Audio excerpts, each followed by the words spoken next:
நண்பர்கள் அனைவருக்கும் வணக்கம். இப்போ நம்ம பார்க்க போகிறது நம்ம ஃபோட்டோஸை வந்து பேக்ரவுண்ட் எப்படி மாற்றுறது அப்படின்னு பார்க்க போகிறோம். இதுக்கு வந்து நம்ம எந்த ஒரு அப்ளிகேஷனும் இன்ஸ்டால் பண்ணணும் அப்படிலாம் தேவையில்லை. ஜஸ்ட்டு உங்ககிட்ட ஒரு கூகுள் க்ரோம் இருந்தால் போதும், நீங்களே இந்த விஷயத்தை பண்ண முடியும். அது எப்படி அப்படின்னா இந்த வீடியோவில் நம்ம பார்க்க போகிறோம். இது எதுக்கு மோஸ்ட்லி யூஸ் ஆகும்னா, நீங்கள் வந்து ஒரு பிடிச்ச ஃபோட்டோ உங்ககிட்ட இருக்குது, ஆனால் பேக்ரவுண்டு பார்த்தீங்கன்னா எனக்கு சுத்தமாக பிடிக்கல, சரி இந்த ஃபோட்டோ இந்த பேக்ரவுண்டு இல்லைனா செமையாக இருக்கும் அப்படிங்கிற மாதிரி நீங்கள் நினைப்பீங்க, ஃபீல் பண்ணுவீங்க. அந்த மாதிரி ஃபோட்டோவை எப்படி நம்ம வந்து இந்த பேக்ரவுண்டை மாற்றுறது அப்படிங்கிறதான் இந்த வீடியோவில் பார்க்க போகிறோம். ஸோ எல்லாருக்கும் ஒரு யூஸ்ஃபுல்லாக இருக்கும். ஸோ தொடர்ந்து வீடியோ பாருங்கள். நார்மலாக உங்ககிட்ட ஒரு ஃபோட்டோ இருக்குது, அதை பாஸ்போர்ட் சைஸுக்கு பேக்ரவுண்டெலாம் மாற்றணும் அப்படின்னா கூட இந்த விஷயத்தை பண்ணிக்க முடியும். ஸோ எப்படின்ட்டு இந்த வீடியோவில் பார்ப்போம். தொடர்ந்து வீடியோ பாருங்கள். நம்ம சேனலை சப்ஸ்கிரைப் பண்ணாதவங்க சப்ஸ்கிரைப் பண்ணிக்க. இப்போ நம்ம வீடியோக்குள்ளே போகலாம்.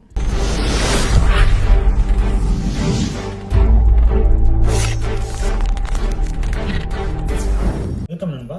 ஃபஸ்ட்டு நம்ம என்ன பண்ணணும்னா, இந்த கூகுள் க்ரோம் அப்படிங்கிறத ஓப்பன் பண்ணிக்கோங்க. இதுக்கு எந்த அப்ளிகேஷன் தேவையில்லை. கூகுள் க்ரோமில் போய்ட்டு சர்ச் பாரில் போய்ட்டு நீங்கள் பிஜிஎம் ரிமூவ் அப்படின்னு வந்து கொடுங்க.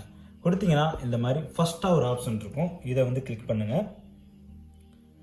இதில் பார்த்தீங்கன்னா இந்த மாதிரி வந்துடும். இதில் நம்ம அப்லோட் இமேஜ் அப்படிங்கிறது கொடுக்கணும். ஸோ இதில் அப்லோட் இமேஜில் போய்ட்டு உங்ககிட்ட ஏதாச்சும் ஒரு பேக்ரவுண்டு மாற்றணும் அப்படிங்கிற மாதிரி இருக்குது. எனக்கு வந்து பார்த்தீங்கன்னா இப்போ நான் இந்த ஃபோட்டோவை பேக்ரவுண்டு மாற்ற போகிறேன். ஸோ டன் கொடுத்துருங்க. இப்போ பார்த்தீங்கன்னா அப்லோடிங் ஆன் போயிட்டுருக்கு.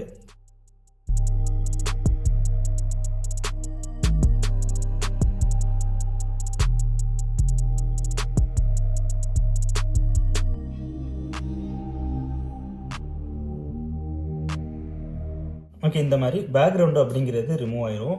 ஸோ இப்போ நம்ம இதை வந்து டேரெக்டாக நம்ம டவுன்லோடு அப்படிங்கிறது பண்ணிக்கலாம். ஸோ இது வந்து பார்த்திங்கன்னா பிஎன்ஜி ஃபார்மேட்டில் வரும்.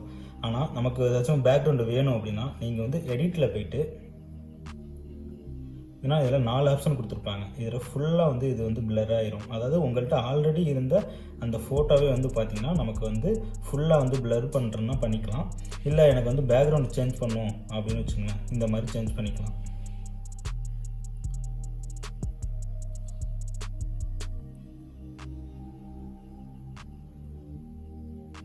இந்த மாதிரி நிறைய விஷயம் வந்து வச்சுக்க முடியும்.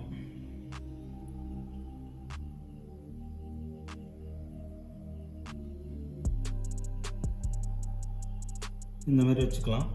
ஸோ இதையும் நீங்கள் டெவலப்பும் பண்ணிக்க முடியும். ஸோ அதில் எனக்கு வந்து பேக்ரவுண்டு வந்து கலர்ஸில் இருந்தால் போதும், வேறு எந்த எனக்கு டிசைனாக தேவையில்லை, கலர்ஸில் வேணும் அப்படின்னா கூட நம்ம யூஸ் பண்ணிக்கலாம். இப்போ பார்த்திங்கன்னா எல்லா கலரும் அவைலபிளாக இருக்குது. எந்த கலர் வேணுனாலும் நம்மளால வச்சுக்க முடியும். ஸோ இந்த மாதிரி பேக்ரவுண்டை ஈஸியாக வந்து நீங்களே வந்து மாற்றிக்கலாம். ஸோ இதுக்கு எந்த அப்ளிகேஷனும் இல்லை. ஜஸ்ட்டு க்ரோமில் வந்து இந்த ஆப்ஷன் அப்படிங்கிறது இருக்குது, ரிமூவ் பிஜிஎம் அப்படிங்கிற இந்த வெப்சைட். இந்த வெப்சைட்டை வந்து நான் கீழே டிஸ்கிரிப்ஷனில் வந்து கொடுத்துருக்கேன். ஸோ இதை கிளிக் பண்ணி நீங்களும் ட்ரை பண்ணி பாருங்கள். இந்த ஃபியூச்சர் எத்தனை பேருக்கு தெரியும் அப்படிங்கிறது கீழே கமெண்ட் செக்ஷனில் சொல்லுங்கள். இப்போ பார்த்தீங்கன்னா நம்ம இந்த மாதிரி வந்து இப்போ டவுன்லோட் அப்படிங்கிறது பண்ணியிருக்கோம். ஸோ நார்மலாக இந்த ஒரு ஃபோட்டோவை நம்ம எப்படி மாற்றிருக்கோம் அப்படின்னு பாருங்கள். இது ரியலாகவே இருக்கும். இதுதான் ஒரு விஷயம். ஸோ பெட்டராகவே இருக்குது. இந்த ஆப்ஷனை நீங்கள் யூஸ் பண்ணி நீங்களும் தெரிஞ்சுக்கோங்க.